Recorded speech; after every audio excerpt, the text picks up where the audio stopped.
My name is Sarah Martinez. I was 34 years old when my husband looked across our anniversary dinner table and told me he was leaving me for my dead brother's wife.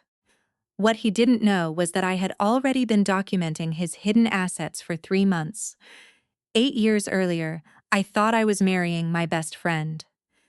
David and I met in college through my brother Miguel, who was studying engineering at Colorado State while I was finishing my accounting degree at UC Denver. Miguel always said David was the most reliable guy he knew, the kind of person who showed up early, kept his promises, and never forgot a birthday. When Miguel walked me down the aisle in March 2017, he whispered in my ear that he'd never seen two people more perfect for each other. We built what I believed was a solid marriage. David handled our investments and retirement accounts while I managed our day-to-day finances, a division that made sense given my background in accounting and his work in financial planning. He earned significantly more than my $68,000 salary, bringing home around $140,000 annually from his position at a wealth management firm. I trusted him completely with our long-term financial strategy, just as he trusted me to keep our household budget balanced and our bills paid on time. Then Miguel died in a car accident in February 2024. I was 32, devastated, and barely functional for months. David became my anchor during those dark weeks, handling everything from funeral arrangements to dealing with Miguel's estate. When Miguel's widow, Carmen, struggled with grief and financial stress, David stepped in to help her navigate insurance claims and investment decisions. He spent hours at her house, sometimes staying until late at night to review paperwork or just sit with her while she cried. I was grateful for his compassion.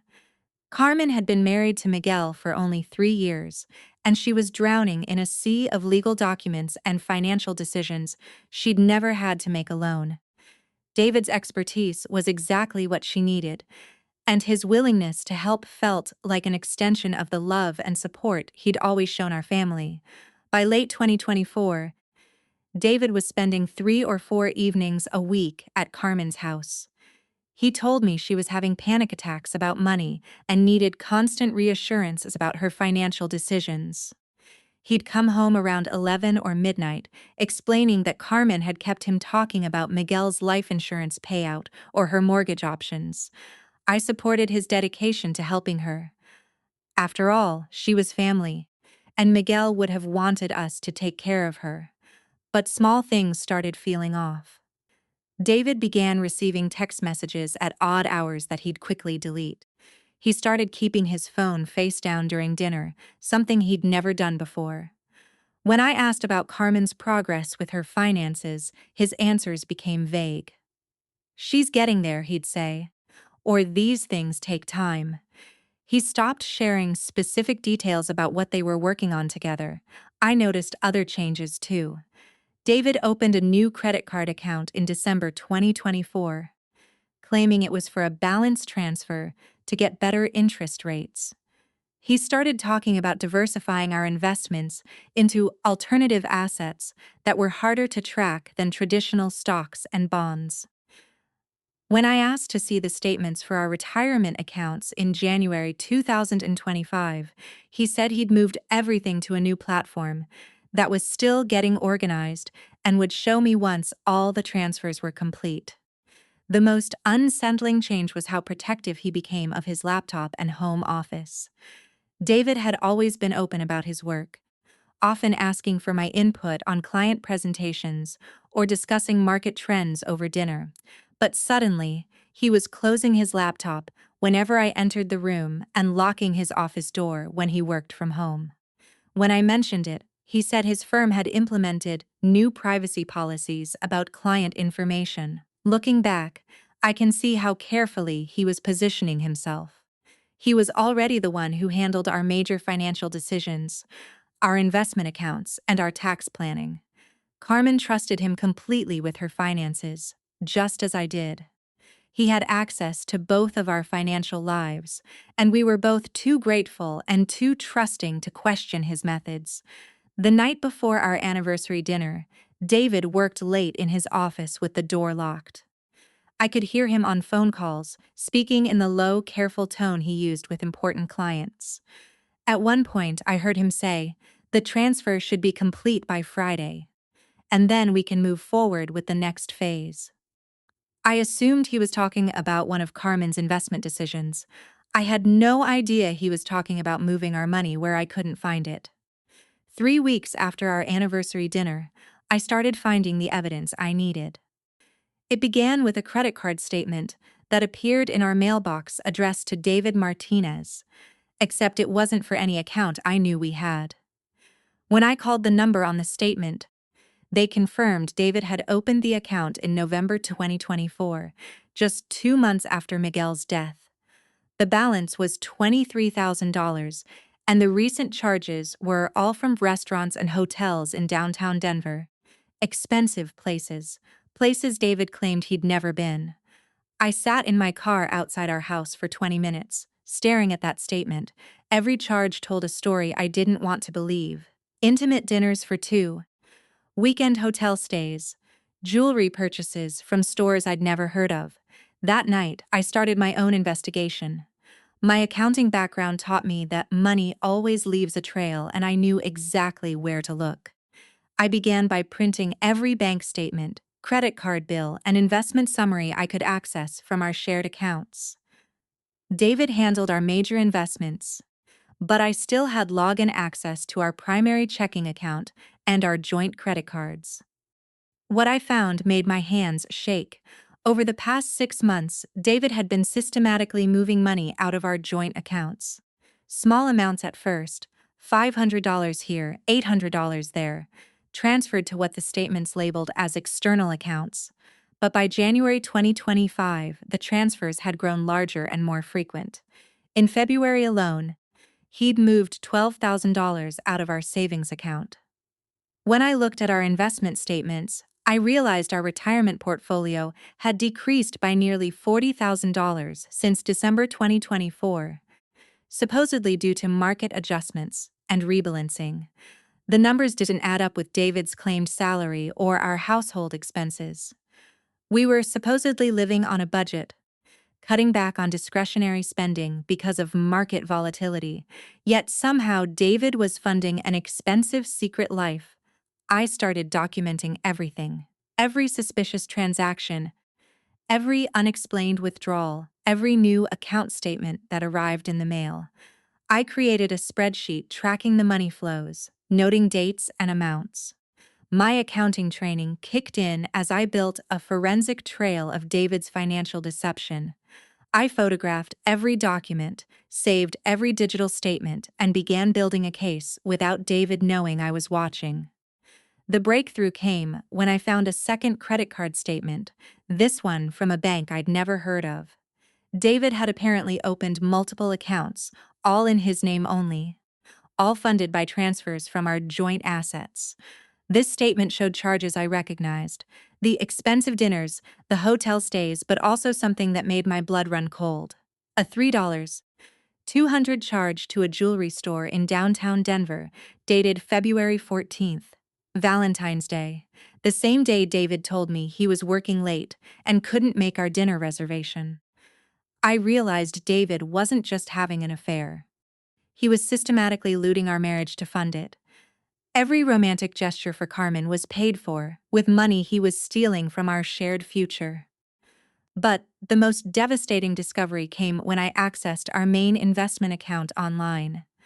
David had told me he'd moved everything to a new platform that was still getting organized. But when I logged in using our old credentials, I found the account was nearly empty. Of the $180,000 we'd accumulated over 8 years of marriage, only $31,000 remained.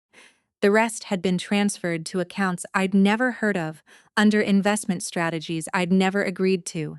I printed every page of documentation, my hands trembling as the scope of David's deception became clear. This wasn't just about the affair with Carmen. This was about David systematically positioning himself to leave the marriage with as much of our money as possible, while leaving me with nothing but debt and empty accounts.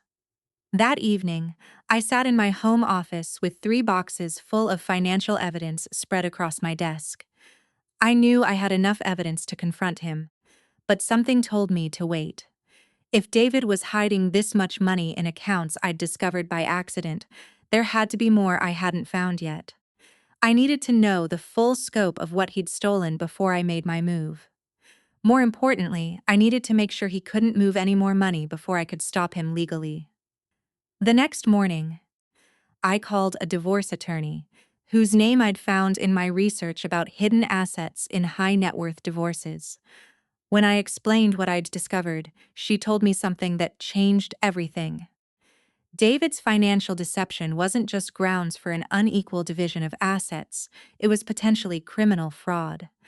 And with the evidence I'd already gathered, we could freeze his accounts and force him to account for every dollar he'd moved. But first, we needed to find the rest of the money. Because according to my calculations, David had hidden far more than the $150,000 I'd already traced, and I was going to find every last penny before he knew what hit him.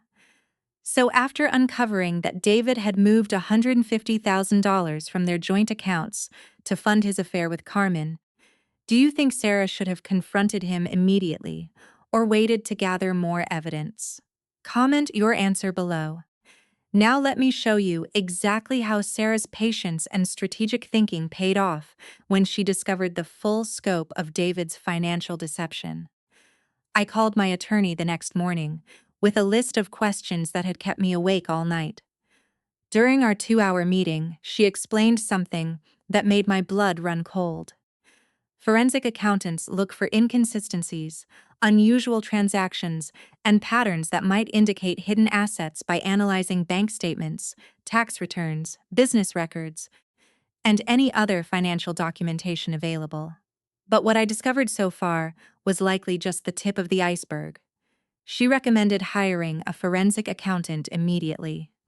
Within 48 hours, I was sitting across from Margaret Chen, a certified fraud examiner who specialized in high net worth divorce cases. Margaret had reviewed the financial evidence I'd gathered, and her first words to me were devastating. "Sarah, based on what you've shown me, your husband has been planning this for at least 18 months. This level of systematic asset movement doesn't happen overnight."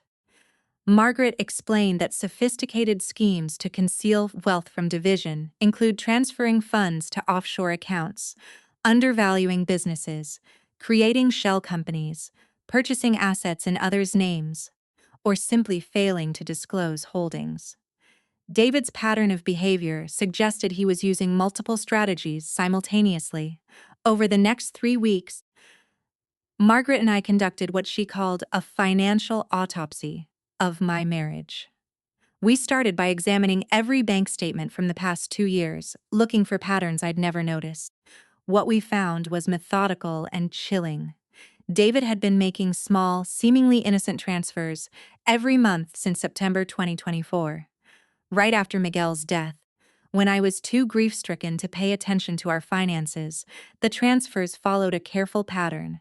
David would move $2,000 to $3 Zeozin at a time from our joint savings account to what appeared to be investment accounts. When I questioned him about these movements, he'd explained them as portfolio rebalancing or taking advantage of market opportunities. But Margaret's investigation revealed these weren't legitimate investment transfers. They were funding new accounts I'd never heard of. Margaret discovered that David had opened 5 separate bank accounts using variations of his name and our old address. David Martinez became D. Martinez, then David M. Rodriguez, then D. M. Rodriguez. Each account was at a different bank, each opened with a small initial deposit that wouldn't trigger automatic reporting requirements. Over 18 months, he'd systematically fed these accounts with money from our joint assets. But the most sophisticated part of David's scheme involved his business connections. As a financial planner, David had access to investment vehicles that most people never encounter. Margaret found evidence that he'd created what she called phantom investment accounts. legitimate-looking portfolios that existed on paper, but were actually just holding accounts for cash he was moving offshore.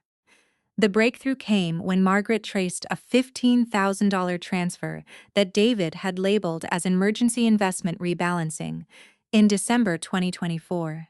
Instead of going to any legitimate investment, the money had been wired to a business account for something called Mountain View Holdings LLC. When Margaret investigated Mountain View Holdings, she discovered it was a shell company David had created in Nevada, a state with strong privacy protections for business owners. Mountain View Holdings had no employees, no office, no business operations.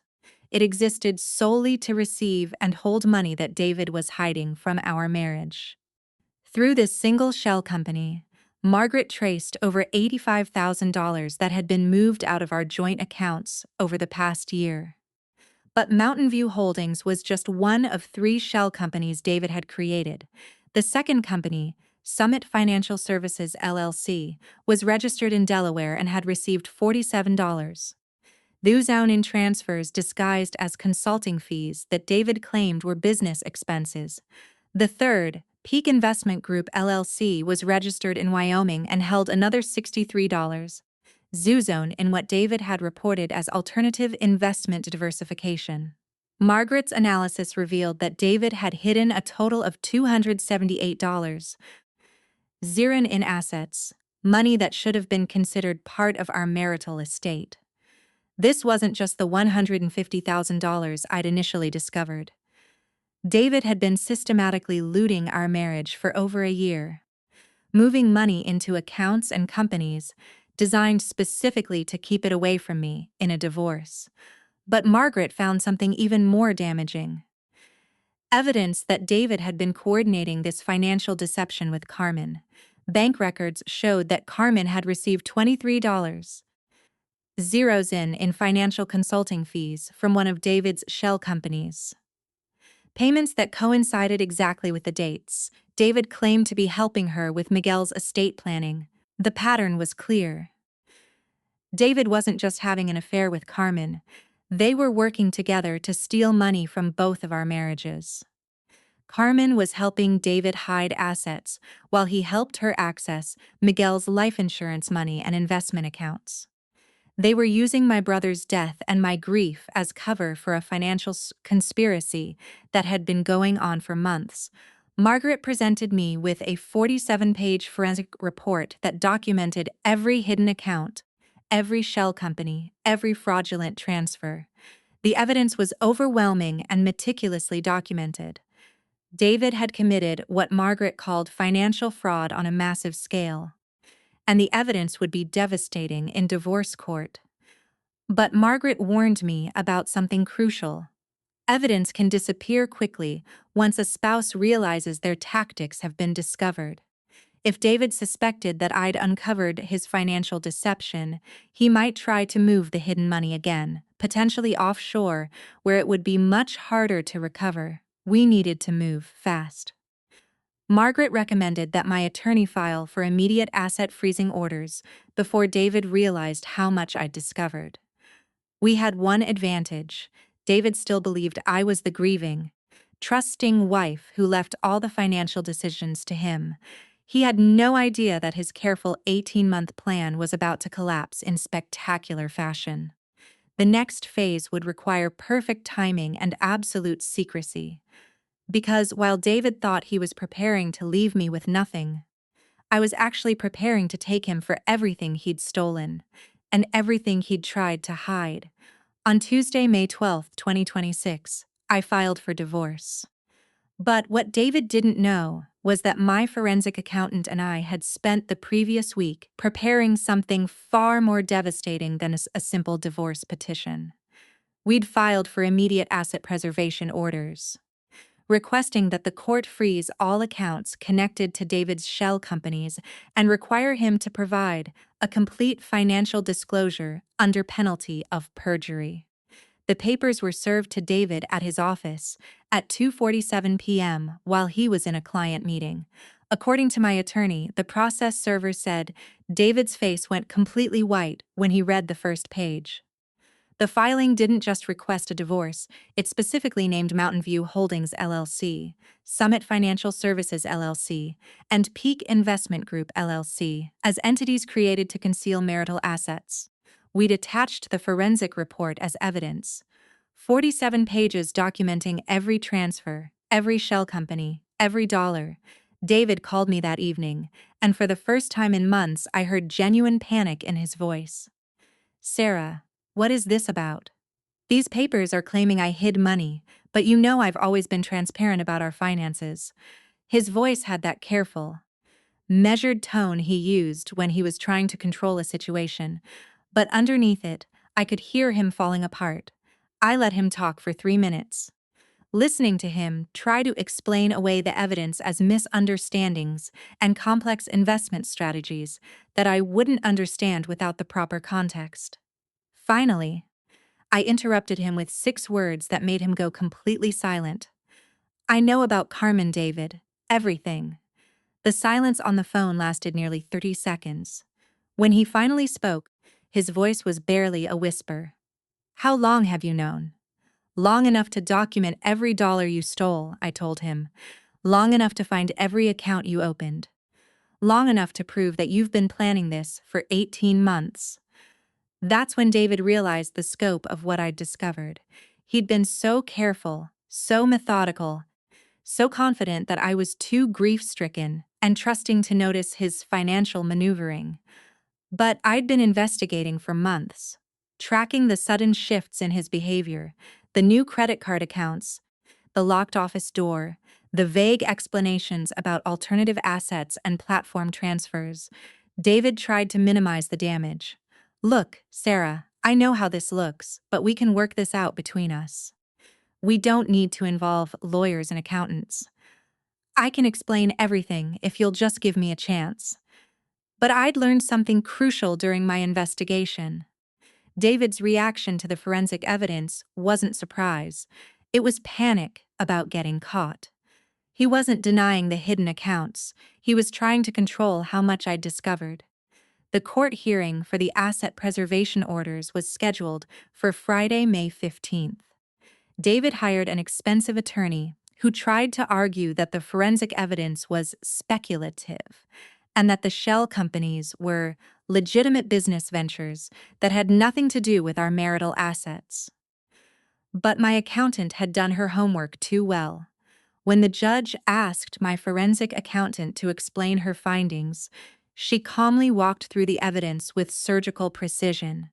She testified that David had created a systematic pattern of asset concealment spanning 18 months. She showed the court bank records proving that $278 in marital funds had been transferred to accounts designed to hide them from divorce proceedings. She explained how the shell companies had no legitimate business purpose other than to receive and hold money that David was stealing from our marriage. But the most damaging evidence was what she'd discovered about Carmen's involvement. The court documents showed that Carmen had received $23 in consulting fees from David's shell companies, payments that coincided exactly with the dates David claimed to be helping her with Miguel's estate planning. My accountant's testimony revealed that David and Carmen had been working together to hide assets while using my brother's death as cover for their financial conspiracy. The judge's reaction was immediate and decisive. Judge Patricia Hernandez granted every asset preservation order we'd requested, froze all of David's hidden accounts, and ordered him to provide a complete financial disclosure within 72 hours. But Judge Hernandez went further than we'd expected. She looked directly at David and said, "Mr. Martinez, the evidence presented suggests systematic financial fraud spanning over a year. This court takes asset concealment very seriously, particularly when it involves the exploitation of family tragedy. You have 72 hours to provide complete financial disclosure, or you will be held in contempt." David's attorney tried to object, but Judge Hernandez cut him off. "The forensic evidence is compelling and well documented. Your client created shell companies with no legitimate business purpose, moved significant marital assets to accounts designed to hide them, and coordinated this deception with a third party. This is not a misunderstanding, this is fraud. As we left the courthouse, I saw David sitting in his car in the parking lot, staring at his phone. He looked like a man who'd just realized his carefully constructed plan had collapsed completely. For 18 months, he'd been methodically stealing from our marriage while I grieved my brother's death. Now he had 72 hours to account for every dollar, and he knew I had evidence of everything he'd tried to hide. But what David still didn't understand was that my forensic accountant's investigation had uncovered more than just the $278,000 in hidden accounts. We'd found evidence of additional assets he'd tried to hide offshore, and the court was about to discover just how deep his deception actually went. The settlement was finalized on August 14th, 2026. I'd spent 18 months documenting every hidden account, every shell company, every fraudulent transfer David had made. The forensic accounting report was 47 pages of evidence that couldn't be disputed. David's financial deception wasn't just thorough, it was criminal. Under Colorado law, courts can award 100% of hidden assets to the innocent spouse when financial fraud is proven. I received the full $278,000 that David had hidden in his shell companies, plus an additional $95, Susan in punitive damages for the systematic nature of his deception. David was ordered to pay all of my legal fees and the costs of the forensic investigation, $47,000 in total. The court also held him in contempt for lying on his financial disclosure forms, imposing a $15,000 fine. The property division reflected the severity of his fraud. I received our house, valued at $485,000, along with 75% of his legitimate retirement accounts. Another $127,000.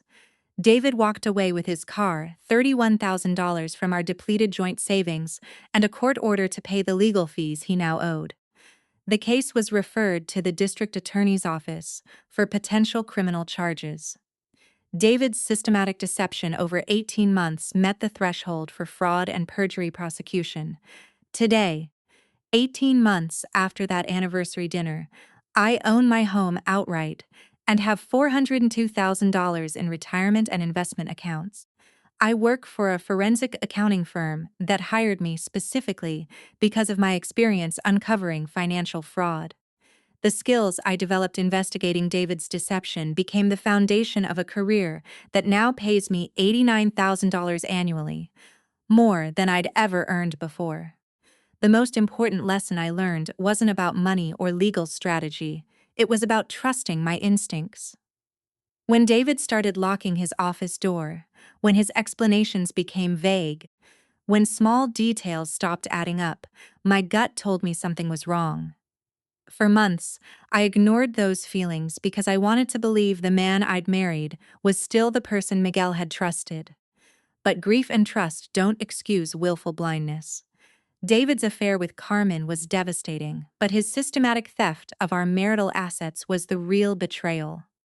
He'd spent 18 months methodically planning to leave me with nothing, using my brother's death as cover for financial fraud that could have destroyed my future. The evidence I gathered wasn't just about proving David's deception. It was about reclaiming my power in a situation where I'd felt completely helpless. Every bank statement I photographed, every transaction I traced, every inconsistency I documented was a step toward taking control of my own life again.